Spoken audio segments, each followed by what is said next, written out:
Hello students, welcome to my channel. आज हम इस वीडियो में साइंस पेडागोजी के कुछ एमसीक्यू डिस्कस करने वाले हैं जो कि सीटेट एग्जाम के लिए बहुत ही ज़्यादा इम्पोर्टेंट होने वाली है। तो चलो शुरू करते हैं, देखते हैं क्या क्या क्वेश्चन है। तो चलो, which teaching approach is most effective for helping upper primary students understanding scientific concept. कौन सा टीचिंग अप्रोच ज़्यादा प्रभावी है और स्टूडेंट्स को हेल्प करता है साइंटिफिक कॉन्सेप्ट को समझने के लिए, अपर प्राइमरी स्टूडेंट्स को समझने के लिए क्या है। तो साइंटिफिक कॉन्सेप्ट को समझने के लिए बच्चे को क्या करना चाहिए। बच्चा जो खुद से सोचते हैं तब उनका कॉन्सेप्ट क्लियर होता है और उन्हें अंडरस्टैंडिंग अच्छी आती है कोई भी चीज़ को। अगर सिर्फ रटे या फिर हम एग्ज़ाम के लिए प्रिपेयर करें स्टूडेंट्स को, वो नहीं होता कि सिर्फ एग्ज़ाम क्लियर करना है या फिर जो टीचर हमें लेक्चर प्रोवाइड कर रहे हैं स्टूडेंट्स को वो उनको सिर्फ रटे या उनको सिर्फ याद रखे, कोई भी कॉन्सेप्ट अंडरस्टैंड नहीं करना, ये नहीं होता है। तो बच्चे को क्या करना चाहिए, बच्चे को एक्सपेरिमेंटेशन करना चाहिए खुद से। जो टीचर पढ़ा रहे हैं उससे वो एक्टिविटी करे और एक्सपेरिमेंट करे तो क्या होगा ना, ज़्यादा वो अच्छे से समझ पाएंगे उस बात को। खुद से ऑब्जर्व करे और क्वेश्चन पूछे टीचर को, उससे रिलेटेड जो भी क्वेश्चन बनता है जो टीचर ने पढ़ाया हुआ है, तो बच्चे का क्या होता है, कॉन्सेप्ट क्लैरिफाई होता है और थॉट भी डेवलप होता है। तो कौन सा ऑप्शन इनमें से करेक्ट होगा। Giving long lecture without student participation. सिर्फ टीचर को क्या करना चाहिए, लेक्चर प्रोवाइड करना चाहिए विदाउट स्टूडेंट्स पार्टिसिपेशन। ये गलत बात है। अगर स्टूडेंट्स ही पार्टिसिपेट नहीं करेंगे तो उस लेक्चर का कोई भी मतलब नहीं बनेगा, वो इफेक्टिव तरीका नहीं होगा। Learning answer only for examination. Examination के लिए सिर्फ प्रिपेयर करना ये अच्छी बात नहीं होता, उसमें बच्चे का कोई भी अंडरस्टैंडिंग डेवलप नहीं होगा। अगर activity based learning through experimentation, experiments and observation, activity based learning होनी चाहिए। लर्निंग में बच्चा क्या करे, एक्टिवली पार्टिसिपेट करे और एक्सपेरिमेंट करे और खुद ऑब्जर्व करे, ये अच्छी बात होती है। और डी ऑप्शन भी चेक कर लेते हैं। कॉपिंग notes directly from the black board. सिर्फ नोट्स को कॉपी कर लेना, ये भी उसमें कोई भी अंडरस्टैंडिंग डेवलप नहीं होता है। तो ये जो चार ऑप्शन दिया गया, ऑप्शन सी करेक्ट है। क्वेश्चन नंबर 2 देखते हैं। A science teacher aims to promote inquiry based learning in the classroom. Which of the following activity is most suitable? Inquiry based learning क्या होता है, क्या सुइटेबल है, अच्छे से देखो ऑप्शन को। Explaining and experiment step by step while students only watch. जब बच्चा सिर्फ देख रहा है, कोई भी पार्टिसिपेशन नहीं है।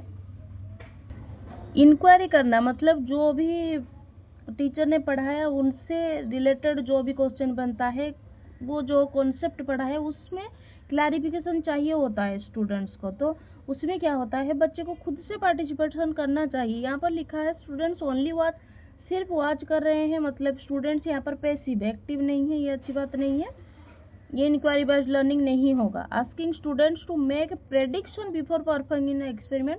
एक्सपेरिमेंट करने से पहले स्टूडेंट क्या करे, प्रिडिक्ट करे, अनुमान लगाए कि ये होने वाला है, ये होने वाला है। ये इंक्वायरी बेस्ड लर्निंग नहीं है, ये तो अंदाजे से बताना होता है, तो ये भी नहीं है। Providing written notes of scientific law for memorisation. जब भी रोट और मेमोराइजेशन का वर्ड आ जाता है पेडागोजी में, वो गलत बात है। कभी भी हम स्टूडेंट्स को प्रमोट नहीं करेंगे कि डायरेक्ट तुम क्या करो, कॉपी कर लो और मेमोराइज कर लो, रोट करके सीखो, ये अच्छी बात नहीं है। Asking students to learn experiment procedure from the text book. Experiment मैंने यहाँ पर थोड़ा गलत बता दिया है। यहाँ पर जो लिखा है asking students to make prediction before performing an experiment. जब एक्सपेरिमेंट हो रहा होगा तब बच्चे को बोला जाता है कि तुम प्रेडिक्ट करो इसके बाद क्या होगा। तो इसमें क्या होता है ना, स्टूडेंट्स को थिंकिंग का डेवलप होता है, वो थिंक करते हैं कि क्या होने वाला है, तो वो क्या करते हैं, उनको जो थॉट है उसे डेवलप करता है। ये तो अच्छी बात है, ये तो इंक्वायरी बेस्ड लर्निंग का ही पार्ट है एक्टिविटीज, ये अच्छी बात है, ये सुइटेबल है। ये जो टेक्स्ट बुक से लिखा है एक्सपेरिमेंट, टेक्स्ट बुक से डायरेक्ट कोई भी चीज़ को एक्सपेरिमेंट करना या सीखना, उसमें तो स्टेप बाय स्टेप सब कुछ लिखा होता है, तो स्टूडेंट्स का कोई भी इंक्वायरी नहीं होता। तो ऑप्शन बी होगा इसका करेक्ट। स्टूडेंट्स को प्रेडिक्शन करना होगा कि क्या होगा, एक्सपेरिमेंटेशन हो रहा है तो आगे क्या होने वाला है वो स्टूडेंट्स खुद से बताएंगे, उसका थॉट में डेवलपमेंट आएगा। तो ऑप्शन बी होगा इसका correct. What is not an intended purpose of including puzzles and brain teasers in science textbook? यहाँ पर नोट पूछा है, जब हम पजल सॉल्व करते हैं तो क्या होता है ना, बच्चों को एंगेजिंग फील होता है और वो एंजॉय करते हैं। तो जो भी ऑप्शन दिया है उसमें हम पता लगाएंगे कि कौन सा सही है और कौन सा गलत है। तो जो गलत है वही इसका सही आंसर होगा। Developing reasoning and problem solving skill, puzzle में बच्चों के द्वारा प्रॉब्लम सॉल्विंग स्किल डेवलप होती है, ये तो अच्छी बात है। पजल में डेवलप होता है उनका skill. Stimulating curiosity and interest, जब हम पजल सॉल्व करते हैं तब हमारे क्यूरियोसिटी, जिज्ञासा और क्या होता है, इंटरेस्ट बढ़ता है कि हम सॉल्व करें, इससे ज़्यादा इंटरेस्टिंग होता है। तो ये भी अच्छी बात है। Making students feel confused and disinterest, जब भी पजल सॉल्व होता है तब बच्चे को क्या होता है, इंटरेस्ट फील होता है, डिसइंटरेस्ट नहीं, कंफ्यूजन भी नहीं, तो ये तो गलत है। Encouraging creative thinking ability, creative thinking ability भी एनकरेजिंग होता है, तो ये भी सही है। यहाँ पर नोट पूछा था तो ऑप्शन सी होगा इसका correct answer. While explaining the concept of energy conservation, a teacher uses real life situation and multiple examples instead of giving only the formal definition. This teaching method represents which pedagogical approach? Energy conservation explain कर रहे हैं concept को, teacher क्या कर रहे हैं ना, real life situation और एग्जाम्पल दे रहे हैं।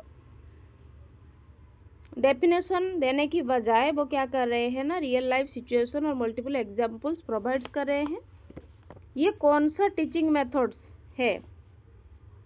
Constructivist learning approach. तो यहाँ पर दिया है कंस्ट्रक्टिविस्ट मतलब क्या होता है, बच्चे संरचनावाद होते हैं, रचनावाद, खुद से ही सोचते हैं कि क्या होगा क्या नहीं। तो इसमें क्या होता है, बच्चे का जो टीचिंग प्रोसेस है वो अच्छे से होती है, बच्चे खुद एंगेज रहते हैं और खुद से ही सब कुछ सोचते हैं, क्रिएटिव थिंकिंग करते हैं। तो ये तो अच्छी बात है, यही बताया ही, यही है pedagogical approach. Lecture based traditional teaching, lecture based मतलब टीचर सिर्फ लेक्चर प्रोवाइड करते हैं, ये नहीं होगा। मैकेनिकल मेमोराइजेशन टेक्निक, तो मैंने बताया है जब भी मेमोराइजेशन का वर्ड आ जाए तो वो अच्छी बात नहीं होती है, तो ये गलत बात होता है। Drill and practice method, drill and practice method में सिर्फ बच्चा क्या करता है, ड्रिल करता है और प्रैक्टिस करता है, लेकिन कोई भी उसकी अंडरस्टैंडिंग नहीं डेवलप होता। तो ये जो भी क्वेश्चन पूछा था इसका सही आंसर ऑप्शन ए है। 5 देखते हैं। Student in class B3I believe that only heavy object sink while light object float. एक कक्षा 8 का एक बच्चा है, वो क्या जानता है कि जो हैवी चीज है वो डूब जाता है पानी में और जो लाइट चीज है वो फ्लोट करता है। What should science teacher do it correct this misconception effectively.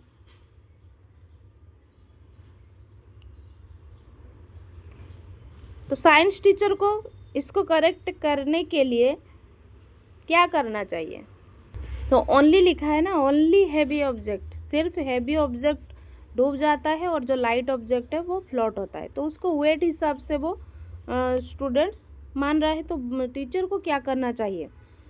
Teacher को क्या करना चाहिए, उन्हें रियल एग्जाम्पल देना चाहिए, कि एग्जाम्पल नहीं, स्टूडेंट्स को बताना चाहिए, डिफरेंट डिफरेंट मटेरियल देना चाहिए। जैसे कि एक छोटा स्टोन हो गया और एक बड़ा सा लकड़ी हो गया, ये स्टूडेंट्स को देना चाहिए और पानी में डुबोकर देखना चाहिए।